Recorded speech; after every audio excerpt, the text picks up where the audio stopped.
देश की सबसे चर्चित पंचायत समिति शिव, जहां के युवा प्रधान महेंद्र जानी खुद भी काफ़ी चर्चाओं में रहते हैं, सोशल मीडिया पे ट्रेंड करते हैं। आज हमारे साथ यहां पर मौजूद हैं क्योंकि गांव की सरकार को लेकर के हम लगातार चर्चा कर रहे हैं, जुड़ रहे हैं तमाम जनप्रतिनिधियों से। तो आज आपसे ये खास मुलाकात। तो सबसे पहले तो आपका द खटक पे बहुत बहुत स्वागत है। धन्यवाद आपको, आपने हमारा इंटरव्यू लिया। बिल्कुल महेंद्र जी, सबसे पहले मैं आपसे जानना चाहूंगी कि आपका एक लंबा कार्यकाल रहा, 5 साल से ऊपर का ये कार्यकाल आपका रहा, तो आप अपने कार्यकाल को कैसे देखते हैं? क्या कुछ आप काम करवा पाए जनता के, क्या कुछ काम नहीं हो पाए? ये जो हमारा कार्यकाल था उसमें 5 साल में चुनाव हो जाने थे, जो हुए नहीं, और अब चुनाव होने के आसार दिख रहे हैं। तो हमें बहुत अच्छा जनता ने मौका दिया, मुझे से युवा को चुन के भेजा और इतनी बड़ी जिम्मेदारी भी सौंपी। इसके लिए मैं सबसे पहले तो अपने उन जनता और समर्थकों का बहुत बहुत धन्यवाद ज्ञापित करना चाहता हूँ। उसके बाद में हमारे समय बहुत ही अच्छे काम हुए, जैसे शिक्षा को लेके भी बहुत अच्छे काम हुए। उस समय हमारा ब्लॉक शिव जो शिक्षा में नंबर 1 पे था, और उसके बाद चिकित्सा के कार्य भी बहुत हुए, सड़कें भी बहुत बनी, रेवेन्यू विलेज भी बहुत बने, नई ग्राम पंचायतें भी बहुत बनी। उससे लोगों को बहुत अच्छी सुविधाएं भी हुई, नई ग्राम पंचायतें भी बनी जिससे लोगों को दूर नहीं जाना पड़ा। उप तहसील के भी निर्माण हुए, उससे भी लोगों को बहुत बड़ी राहत मिली। प्रधानों पर कई बार आरोप लगाए जाते हैं कि जो काम वो बताते हैं कि जब वादे करते हैं कि हाँ अगर मुझे जिताते हैं तो मैं ये करवाऊंगा, पर जब हकीकत की बात आती है तो कुछ काम हो जाते हैं, कुछ अधूरे रह जाते हैं। नहीं, चाहते तो सब लोग हैं कि जो काम दिखाएं वो होए पूरे, मगर कई बार किसी परिस्थिति की वजह से काम नहीं हो पाते, वो अलग बात है। मगर हर कोई चाहता है कि अपना पूरा एफर्ट लगाए, और वो चाहता भी यही है कि उसका नाम भी होए। काम होगा तो उसका ही नाम होगा, किसी और का तो अगर नहीं। मेहनत वो फुल करते हैं, कभी कभार वो किसी काम से पीछे रह जाते हैं तो अलग बात है। आपको क्या लगता है कौन सी अड़चनें हैं जो सबसे ज़्यादा इसके अंदर आड़े आती है? क्या विभागीय तालमेल कह लीजिए, और भ्रष्टाचार भी किसी से छुपा नहीं है, तो क्या वो भी एक बड़ा कारण है कि जो काम होने चाहिए था जिस तरीके से, उस तरीके से नहीं हो पाता?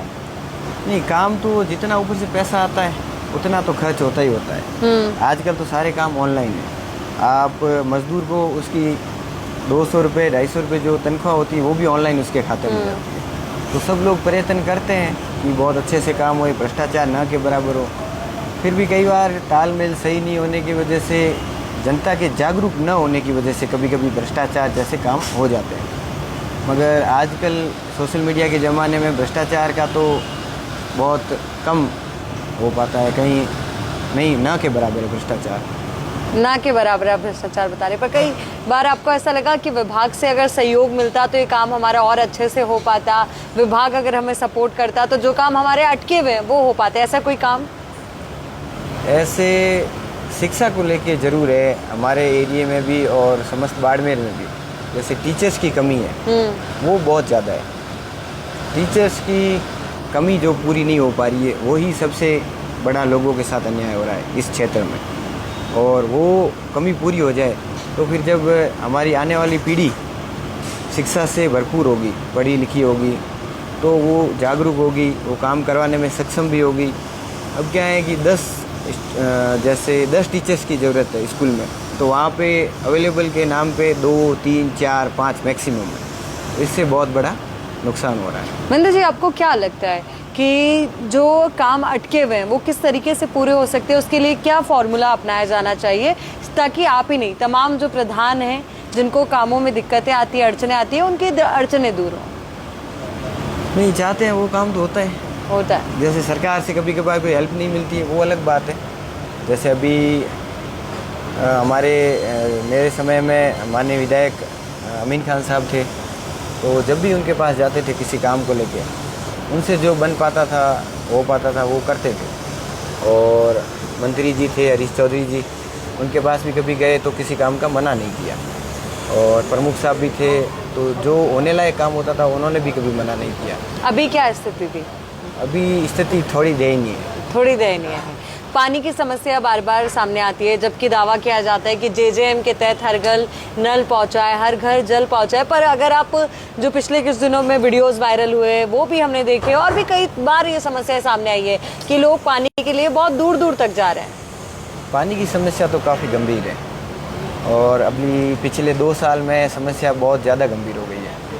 पहले फिर भी पानी पहुंच जाता था, अब तो पानी पिछले 2 साल से न के बराबर। न के बराबर। क्या दिक्कत आ रही है, क्या लगता है? सरकार के साथ समन्वय अच्छा नहीं है। समन्वय अच्छा नहीं है। देखिए, आप एक सजा देने के तौर पे वहाँ के लोगों के साथ गलत हो रहा है। ऐसा आपको लगता है कि किसी और को प्रताड़ित करने के लिए वहाँ के लोगों को प्रताड़ित किया जा रहा है? आप एक युवा हैं, युवा होने के नाते आपको क्या लगता है कि क्षेत्र के लिए एक बड़ी जिम्मेदारी क्या हो जाती है? पानी है, चिकित्सा की है और शिक्षा की है। ये इसकी कमी काफ़ी समय से खल रही है। शिव क्षेत्र में कई बार ये मुद्दा उठाया जाता है कि हम एक तरीके से बिजली दाता हैं, पर हमारे यहीं बिजली नहीं आ रही है। बिजली को लेकर 220 केवी का जीएसएस शिव में पिछली सरकार ने स्वीकृत करवाया था, और उसका काम भी लगभग सरकार रहते रहते पूरा हो गया था। थोड़ा काम था जो बाद में पूरा हो गया था। बिजली के लिए अभी फिर भी हालात ठीक है। अभी ठीक है? अभी ठीक है। अधिकारी भी अच्छे आए हैं, एमडी साहब भी अच्छे हैं, और यहाँ पे भी अच्छा काम चल रहा है। तो बिजली की समस्या 50% कम हो गई है। समस्या तो है। आपके बचपन के दिनों का अगर मैं जिक्र करूं, और उस दौर में और अब के दौर में कितना बड़ा परिवर्तन आपने देखा है? बाड़मेर में आपकी जो पंचायत समिति है वहाँ पर, जहाँ के आप प्रधानी करते हैं उस क्षेत्र में, वहाँ तो बहुत ज़्यादा है। दिन रात का अंदर। पहले क्या था और अब क्या है जो आपको लगता है कि हाँ ये काम तो सबसे बढ़िया हो गया? ऐसा तो कुछ काम नहीं हुआ है। सोलर और विंड की जो कंपनी आई है उससे किसानों को कहीं ना कहीं नुकसान हुआ है, बहुत बड़े स्तर पे। मतलब आप कह रहे हैं कि जितना फायदा होना चाहिए था उसकी जगह नुकसान हो गया? ना तो कंपनियों ने कोई CSR फंड का उपयोग किया है, न जो पेड़ काटे गए हैं उनके बदले कहीं पेड़ भी लगाए गए, ऐसा भी कहीं नहीं हुआ है। नुकसान बहुत ज़्यादा हुआ है, फायदा नाम मात्र का हुआ है। क्या फायदा हुआ है? फायदा नाम मात्र का हुआ है, कुछ नहीं हुआ है। कुछ नहीं। विकास कितना हो पाया? सड़कें बनी नहीं बनी, नालियाँ है नहीं है, साफ सफाई रहती है नहीं रहती है? सड़कें अच्छी बन गई है पिछले कुछ वर्षों में, 5-7 सालों में। बाकी ग्रामीण क्षेत्रों में नालियों की तो कोई वो है ही नहीं वहाँ पे सुचारू रूप से। शिव मुख्यालय का जो कस्बा है वहाँ पे भी सरकार की कोई मदद से कोई नालियाँ वालियाँ नहीं, अभी तक ऐसा कुछ नहीं बन रहा। आप क्या उम्मीद रखते हैं सरकार से, प्रशासन से, कि किस तरीके से आपके क्षेत्र के विकास की किन किन समस्याओं पर ध्यान दिया जाना चाहिए, कौन सी समस्याओं का समाधान होना चाहिए और किस तरीके से होना चाहिए? सबसे ज़्यादा अभी जिस चीज़ की ज़रूरत है वो है शिक्षकों की। यदि स्कूलों में जैसे 10 की स्कूल में 10 टीचर की ज़रूरत है, तो 10 के 10 टीचर होने चाहिए। और आज हमारे यहाँ हालात है 10 के जगह 5 टीचर ही है। 5 भी बड़ी मुश्किल से। किन्हीं स्कूलों में तो टीचर है ही नहीं, 1-2 से ज़्यादा नहीं है, और भवन भी नहीं है स्कूलों में। ये दयनीय स्थिति है। शिक्षा को अपन मजबूत नहीं कर पाए तो बाकी कुछ सुविधाएं दी हुई भी ना के बराबर है। एक युवा होने के नाते आपका निश्चित तौर पर फोकस शिक्षा की ओर है, ताकि नई पीढ़ी भी शिक्षित हो पाए। युवाओं को जब राजनीति में भागीदारी दी जाती है तो कैसा लगता है? क्योंकि महज 22 से 23 साल की उम्र में आप प्रधान बन गए। मुझे तो बहुत अच्छा महसूस हुआ उस समय, और मैं तो चाहता हूँ युवाओं को ही ज़्यादा से ज़्यादा मौका मिले, क्योंकि उनको पता है कि क्या करना चाहिए। जैसे बुजुर्गों को भी पता है क्या करना चाहिए, मगर वो हमारी इस जनरेशन को अच्छे से नहीं समझ पा रहे हैं अभी तक। नई परेशानियाँ वो अपने डरे से चल रहे हैं, तो थोड़ी दिक्कत आती है, मगर काम तो वो भी बहुत अच्छा करते हैं। बिल्कुल। अब युवा होना एक USP है, या फिर आपको लगता है वाकई में एक बदलाव की ज़रूरत है? वाकई में एक बदलाव की ज़रूरत है। युवाओं को भागीदारी दी जाए। युवाओं को भागीदारी ज़्यादा से ज़्यादा मिलनी चाहिए, और मिल भी रही है। निश्चित तौर पर आपको भी मिला मौका, और आपके तो विधायक भी युवा हैं। विधायक जी भी युवा हैं। तो आपको क्या लगता है कि जब आपका कार्यकाल भी चल रहा था, तब उनका कार्यकाल भी रहा, तो उस दौरान किस तरीके का तालमेल रहा? दोनों युवा थे तो?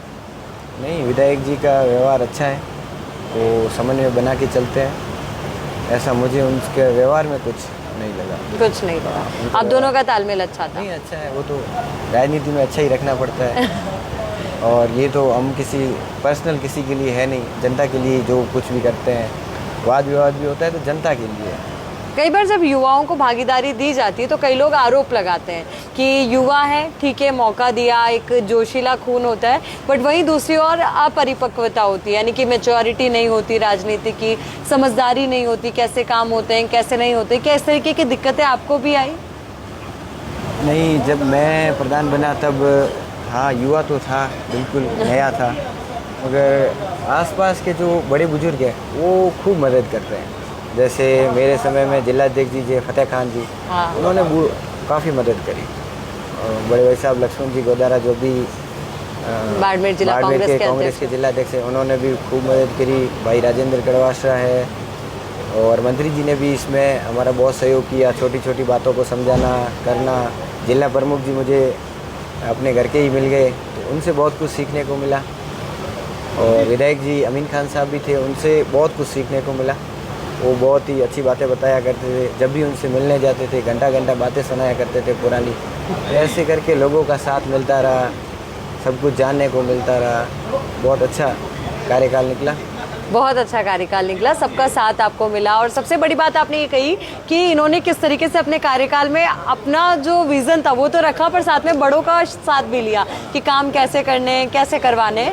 तो इस तरीके से जो इमेच्योरिटी है उसको सॉल्व किया जा सकता है। अब मुझे ये भी बताइएगा कि जब आप का कार्यकाल चल रहा था तो कौन सी ऐसी कोई घटना हुई जिसने आपको सबसे ज़्यादा गौरवान्वित महसूस कराया कि हाँ ये काम मैंने सबसे अच्छा किया मेरे क्षेत्र के लोगों के लिए? मैंने शिक्षा के लिए जितना भी जो फंड था उसमें से मेरे से हो पाता था, उससे शिक्षा के लिए बहुत ज़्यादा करता। बहुत ज़्यादा। मैंने स्कूल में लाइब्रेरियों के लिए पैसे दिए, वो जनता का पैसा ही था, मगर देना मेरे माध्यम से था। स्कूल में टीन सेट, शौचालय वगैरह, उनके लिए मैंने जितना हो बन पाया उससे, क्योंकि मेंबर भी खूब ज़्यादा होते हैं तो वो अपनी लिस्ट भी लेके आते हैं, उनके अंदर से निकाल के देना भी थोड़ा मुश्किल होता है। फिर भी बहुत अच्छा, मैंने शिक्षा के लिए बहुत अच्छा किया। बहुत अच्छा किया आपने शिक्षा के लिए, ये आपके लिए सबसे ज़्यादा गौरवान्वित। बिल्कुल, जहाँ तक आपको लगता है कि आपने अपनी तरफ से बेस्ट किया है। अब ये भी समझना चाहूँगी कोई ऐसा मूवमेंट या कोई ऐसी राजनीतिक घटना या कोई ऐसा घटनाक्रम हुआ जिसने आपको आहत किया हो कि हाँ मैं इस सोच के लिए नहीं आया था पर लोग मुझे गलत समझ रहे हैं? नहीं, राजनीति में तो ऐसे आहत तो होना ही पड़ता है, चलता है। पर कोई एक मेजर इंसिडेंट जो आप बताना चाहें? ऐसा मेजर ऐसा कुछ नहीं। ऐसा कुछ नहीं, सब स्मूथ रहा आपके कार्यकाल में? अच्छा, जो हुआ अच्छा हुआ। जो हुआ अच्छा हुआ। अभी जितने भी आपके क्षेत्र की जनता है, जो भी आपको जिम्मेदारी, क्या आगे वाले चुनाव के लिए आप एक्सपेक्ट कर रहे हैं? चुनाव का तो अभी कुछ है नहीं फिक्स, मन हुआ तो देखेंगे कहीं ना कहीं। शहरी या ग्रामीण निकाय?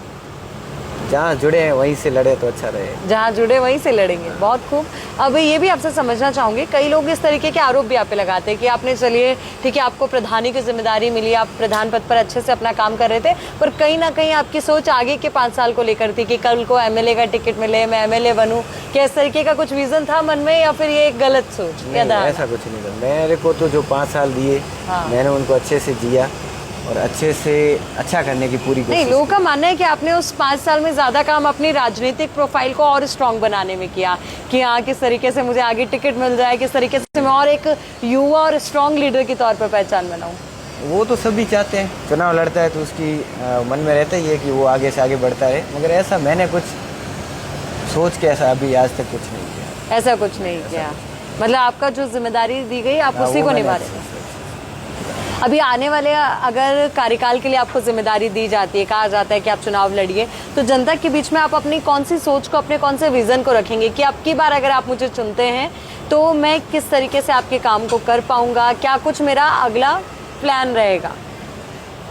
मेरे को एक ही चीज़ का मलाल है कि मैं ये जो शिक्षकों की पूर्ति नहीं कर पाया, ये आपको ये अभी यदि मुझे दोबारा मौका मिलेगा तो भी करेंगे, मौका मिले न मिले चुनाव लड़ने के लिए इसके ऊपर चर्चा चल रही है। और शिक्षक की भर्तियां जैसे यूटीबी पे हो जाए, जैसे भी हो संविदा पे, जिस तरीके से भी शिक्षकों की ये वाली मैं करना चाहता हूँ कि शिक्षकों का मामला पूरा हो जाएगा। यानी पूरा फोकस आपका शिक्षा पे रहेगा। शिक्षा पे। एक पेमेंट को लेकर कई बार बात सामने आती है, सरपंच भी आप तक समस्या पहुंचाते होंगे कि कई बार पेमेंट अटक जाते हैं, लंबे लंबे अरसे तक पेमेंट नहीं मिल पाता, तो उसको लेकर आप क्या कहना चाहते हैं? पेमेंट तो सरकार का, ये नरेगा का पेमेंट ये लेट ही आता है, हर बार देखने को मिलता है साल साल भर, मगर अब तो 2 साल हो गए पेमेंट आया भी नहीं। तो सरपंच के ऊपर बहुत बड़ा बोझ होता है। अपने को लगता है कि सरपंच पता नहीं कितने पैसे कमा रहा होगा, कितने नहीं। जब 5 साल का हिसाब करके सरपंच वहाँ से निकलता है तो उसके पास कुछ नहीं बचता। गांव में छोटी से छोटी जिम्मेदारी सरपंच के हवाले होती है। कुछ भी हो गया गांव में, सरपंच साहब कहाँ हो, सरपंच को बुलाना। सरपंच वाकई बहुत परेशान है और पेमेंट को लेके बहुत ज़्यादा वो परेशान है और उनका समय पे भुगतान हो जाना चाहिए। गांव की सरकार को आप अपने आप में मतलब राजनीतिक तौर पर या फिर पावरफुल तौर पर किस तरीके से आंकते हैं? कितनी ताकत एक सरपंच के पास है, एक वार्ड पंच के पास है? सरपंच के पास बहुत ज़्यादा ताकत होती है। वो धरातल में वो काम करवाता है जो सरकार वहाँ पहुँच भी नहीं पाती। जैसे बड़े टीलों पे हो गया, जहाँ रास्ता जाने को भी नहीं है, वहाँ तक वो सड़क पहुँचाने का काम करता है। ग्रेवल के माध्यम से टाँके बनाता है। और बाड़मेर में जो ये 5 साल का कार्यकाल रहा था पंचायती राज का, इसमें सबसे अधिक टाँके बने। मुझे इस बात की खुशी है कि उस कार्यकाल में मेरा कार्यकाल भी साथ था। टाँकों की फूल भरमार हुई। उससे जैसे बारिश के पानी में भी स्टोरेज हो, सही फ्लोराइड के बिना पानी पीने को मिलेगा लोगों को, वरना जो नहर का पानी आ रहा है, नल का पानी, इसमें फ्लोराइड ज़्यादा है। तो ये अच्छा काम हुआ सबसे। टाँके बने, ग्रेवल सड़कें बनी। तारीख क्यों ज़्यादा महत्वपूर्ण हो जाती है? उन सभी चीज़ों को जो ग्राम पंचायतों से आती है उनको शहर तक पहुंचाना और उनको अच्छे से बैलेंस बना के चलना, ये एक प्रधान की जिम्मेदारी है।